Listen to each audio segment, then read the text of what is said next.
Hello! Today we're going to be reviewing Group C, a very exciting group with Argentina, Saudi Arabia, Mexico, and Poland. I genuinely love this group for so many reasons. You've got a South American powerhouse, obviously, an Asian country which is neighboring to Qatar, which could very much play to their advantage, and then within history, you've got the best CONCACAF team and a very solid European team that didn't really excel at the previous tournaments recently, but they're going to want to go all out now. They have so many exciting players, new manager as well.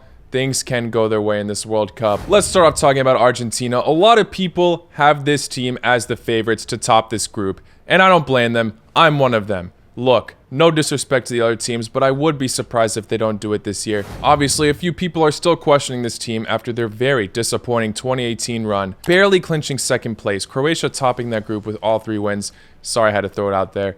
But yeah, they lost to Croatia 3-0. They drew with Iceland, and they barely beat Nigeria. And Argentina have always had talented players, but something in that 2018 squad was missing. First of all, Scaloni is a massive improvement to Sampaoli. With Sampaoli in charge in 2018, Argentina barely qualified for the World Cup. They finished in 3rd place with 28 points. Colombia was right behind them with 1 point, and Peru was in 5th with 2 points behind them. So if Argentina only slipped in 1 more match in those qualifiers, we wouldn't have even seen them in Russia. They finished 2nd in the World Cup qualifiers this time around. They didn't lose a single match in that World Cup qualifier run. Brazil right in front of them, also not losing a single match. Argentina always had phenomenal options in the attack. Some people still love to bash on Higuain for choking, but still. But Argentina's defense in 2018 did leave many people in question. I think it's massively improved now. Not only do they have some more solid defenders, the depth as well. They have so many options to rely on. I'm not going to go too in depth with every single player because I already made a video talking about the Argentinian national team. If you want to check that out, I'll leave a link in the description.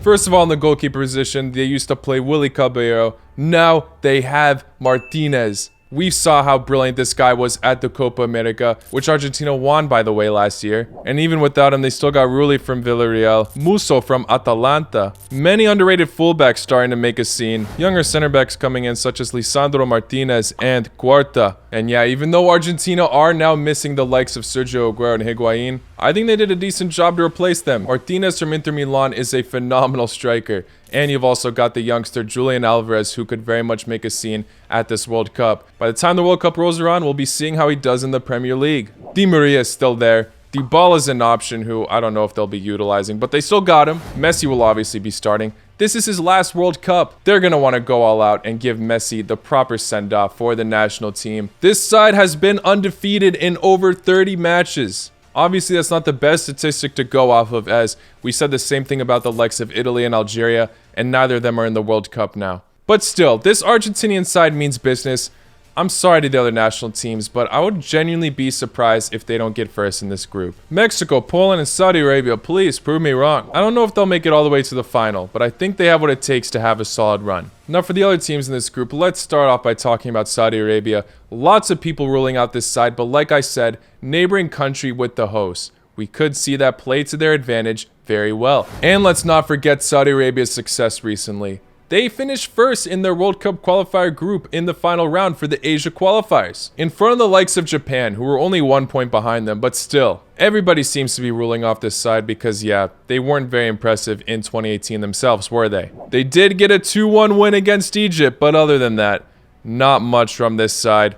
In a group that wasn't obviously the easiest, but something could have been done there. The main takeaway from Saudi Arabia, not only will they have that, not home field advantage, but neighboring advantage to the host, I think their defense is actually pretty solid, and if they're determined, they can hold off some of these teams. Definitely should be watching out for the likes of Al Sahafi, but their fullbacks as well. They actually have some decent players that are obviously under the radar. All these players play in the Saudi League, so not many people know about this squad. But they got the likes of Yasser Al-Shahrani, Mohamed Al-Bouyak, Saad Abdul Hamid. You know, obviously their attack can do damage, but I think the thing Saudi Arabia have to show off about, personally, is the defense. Also, their midfield is pretty solid. Salam Al-Dosari, this guy plays left winger or left mid. Probably Saudi Arabia's best player. He could make a difference at this World Cup. Many people are obviously talking about how Japan are a very solid team, and it's unfortunate that they got put in a tough group with Germany and Spain, which I agree with, but people are still counting out Saudi Arabia. This is a side that finished above Japan in the World Cup qualifiers. I understand it's easy to do so, but do not count out this side. Mexico, this is a very interesting side to analyze. Lots of criticism on this national team lately. However, with all that criticism, they still finished second in the World Cup qualifiers, tying with points with first place Canada. Canada obviously slipped a little bit at the last international break, and I guess the reasoning behind it is because Mexico did cut a lot of their matches close where they did look like the clear favorites in that matchup. For example, only beating Honduras 1-0, Panama 1-0. They also just drew with Guatemala in a friendly 0-0. Obviously a friendly, but still. And it's interesting because with that being said, the Mexico national team still looks very solid. Obviously, you got the likes of Chicharito falling out with the national team, but you still got Jimenez, very solid striker in the Premier League. Lozano from Napoli, Lainez from Real Betis, Hector Herrera from Atletico Madrid, Alvarez from Ajax, Corona from Sevilla. Like, the talent's still there, but it seems like they don't have that flair compared to 2014. Mexico fans, please, you don't have to remind me about Croatia, okay? You guys deserve the win. You were much by far the better team. Since 1994, Mexico have always made it to the round of 16s and then crashed there. Will history repeat itself this time? 2014 looked like the best opportunity to do so. In fact, they nearly beat Netherlands. So many people were salty about that last-minute penalty call, and I don't blame you. 2018, it did look a bit doubtful. You guys came up against Brazil. Sorry. That was just unfortunate. And although Mexico has been getting criticized because they haven't been getting promising scoreline results or have failed to beat the USA in a decent amount of time now, I think Mexico still have what it takes to possibly make it to the round of 16s. It's not going to be an easy task though. Many people are not happy with Tata Martino and what he's doing with the national team, but this side still has a lot of potential to at least continue their curse. Getting knocked out in the round of 16s, I think, is a seeable thing. Mexico, good luck. But still, many people are doubting this side, and there is a lot of speculation going around with the Poland national team, as they very much could disappoint Mexico. Poland have just appointed a new manager, Michniewicz, who we have not seen enough of yet, let's be honest. But so far, he's been successful. They qualified for the World Cup under him in the playoffs. Obviously, Russia got banned from the qualifiers, so they got a pass in that match. And then they beat Sweden 2-0. Sweden, a European side that many consider to be underrated. And don't get me wrong, they are. But this side also beat Poland in the Euros. Poland got revenge against them in the World Cup qualifiers. I had a feeling Poland would qualify for the World Cup. They usually make the tournaments. People were a bit doubtful about this guy as he used to manage Legia Warsaw and left him in a very bad position, actually. And we still haven't seen much of him for the Poland national team. But so far, he's had a phenomenal start. We all know about the amazing talent Poland has. Robert Lewandowski is the biggest example, one of the best, if not the best striker in the world. Some people are saying that he got robbed from winning the Ballon d'Or. Maybe he'll just go all out against the team with the Ballon d'Or winner. And they still got other solid strikers besides him. Milik, for example, but other key players are Szczesny and Zielinski. Szczesny, one of the best goalkeepers in the Serie A, and Zielinski, a very solid creative midfielder for Napoli. His performance against Sweden has left a lot of fans hopeful now. You've also got Matty Cash, who's recently changed his nationality from English to Polish. And this guy for Aston Villa so far this season has been incredible, heavily utilized in the squad. I mean, he's been in the starting 11 for Aston Villa in every single Premier League match so far. Bednarek, solid center back for Southampton. Poland have so much to prove, and I very much think they could make a statement at this World Cup. I do think we need to see more from this manager, though. The Nations League will be a very big test for Poland, and from there, we'll be able to project how much better this side can be. Because, yeah, in recent history, not so well in the tournaments. 4th place in the World Cup, 4th place in the Euros, but Poland can very much be hungry to prove people wrong and grab 2nd or even 1st maybe. I did make a video ranking every single group, and I did get some criticism as I put this group last. And that's not because I dislike this group. I do love every single group that's in the World Cup. My one take on this group, which could very much age poorly, is that I think it's just a bit too predictable. I really would love to see these teams prove me wrong, but it seems like Argentina are going to get 1st place. Saudi Arabia will get last place, and then it's just going to be a fight between Mexico and Poland to grab 2nd. Please clip this when Saudi Arabia gets 2nd. Look, I'm very much well aware that anything can happen. That's my gut feeling, that it's going to be like that. I'm just still unsure with how well I think Poland will do. And I think Mexico still have some room for improvement as well. But other than that, I think it's going to be a race between them. But For this video, I brought on a special guest, one of the best football YouTubers from India. We've got Talk Football HD. Zishan is a very big Argentina fan, so I figured to call him up to hear his thoughts for this group and how well he thinks all these teams will do. Make sure you guys go check out his channel. I'll leave a link to his channel in the description below. Zishan, thank you for joining the channel again. When you saw this group, what were your early thoughts of each of the teams you got to face? First thought that I had was it's doable. We can win this. We can actually top this group. But then that would be undermining the other teams. I don't want to do that because it's the freaking World Cup. Anything can happen at a single game. But my initial thoughts were, yeah, this is a doable group. We can win it because we have been very superior. Argentina has a very brilliant performance in the previous matches. The thing is, I'm excited about the games. Mexico, Poland, Saudi Arabia, they look like decent sides, but it's the kind of the easier of the groups because look at the other groups, they are really tough. Even in this group, you will get the games that would be neck to neck sometimes, but I do feel that Argentina has got that little bit of the cutting edge to win the games. Out of those teams you got to face, which of them do you think maybe has the best chance to possibly grab a win or a draw against the favorites in this group, Argentina? You look at Poland, they are a very good side, but they don't seem like to be just a Robert Lewandowski team. It's not like that. It's Robert Lewandowski and 10 others. They are a bunch. They're a unit now. With Zelensky in the team, they've got a good squad. They work very hard. No disrespect to Mexico and Saudi Arabia. I think that Poland would be the team that I would fear the most because, as you said, they've got the world's best striker and he can do anything else. But then again, Argentina has got Lionel Messi. He would be itching to play, to get in that Albiceleste jersey and to go wreak havoc.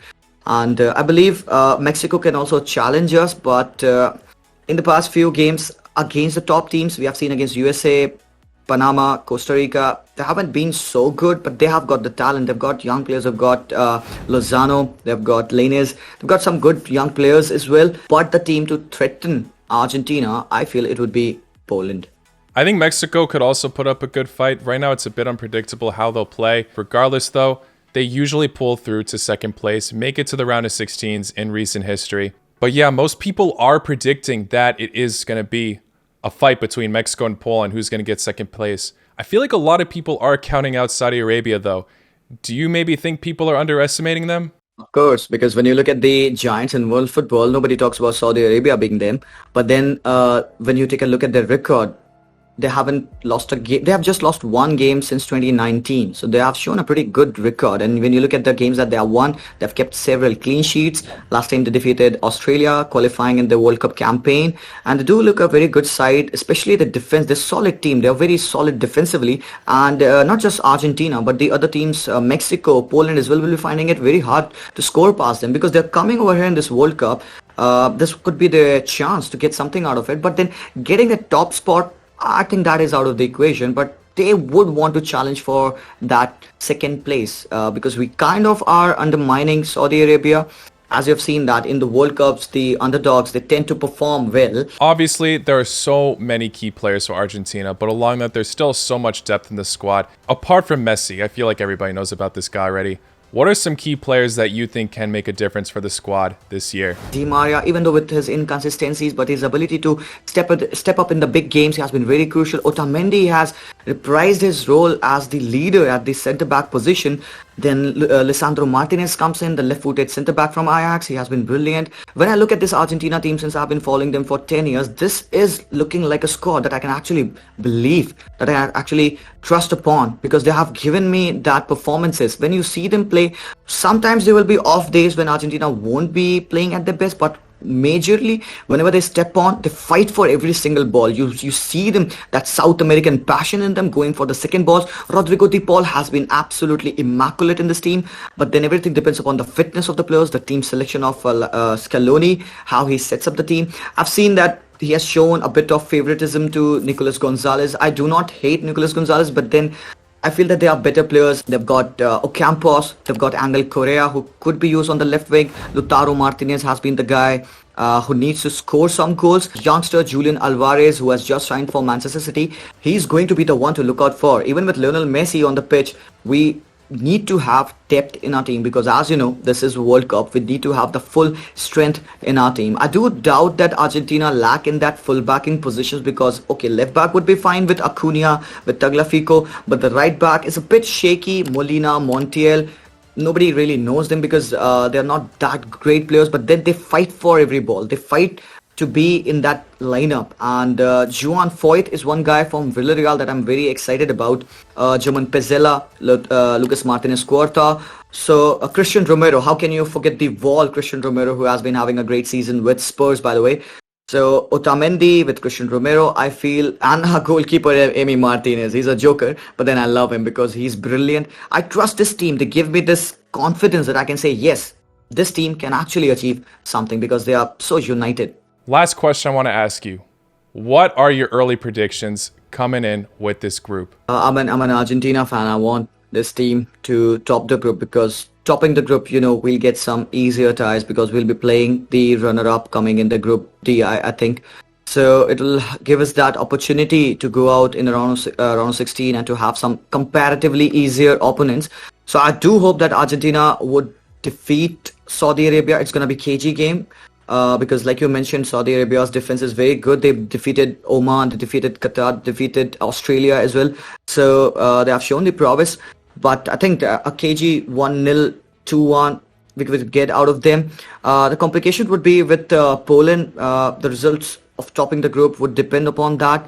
But against Mexico, I see a high-scoring game against Mexico, to be really honest. I think it could sway either ways, but I think it could be Argentina could be favored against Mexico because we are a much more balanced team. The thing about Argentina is that obviously the defense as well. The defensive record of Argentina has been really, really good in the past few seasons, past few years, of course. So yeah, we have to keep clean sheets. We don't have to concede a lot of goals. I think we can defeat Mexico. We can defeat Saudi, and probably a draw against Poland. I think that will be enough to top the group. Poland second because of the balance in the team, and Mexico and then Saudi Arabia. Yeah, this group is too tough to call right now. Like I said, it is a bit predictable, but I still want to see how well Poland progress in these international breaks. For the Nations League, I think it'll be a big test for them. We'll be seeing that very soon as well. Like it says in the title, this is a very early video on the group. Early thoughts, early speculations. What are your thoughts? Let me know in the comments below. Thank you very much to Talk Football HD for joining me in this video. Like I said, leaving his link in the description below. Make sure you check him out. But yeah, hit that like button if you haven't already. Subscribe if you're new. I'll see you all very, very soon. Take care. Lá com noite.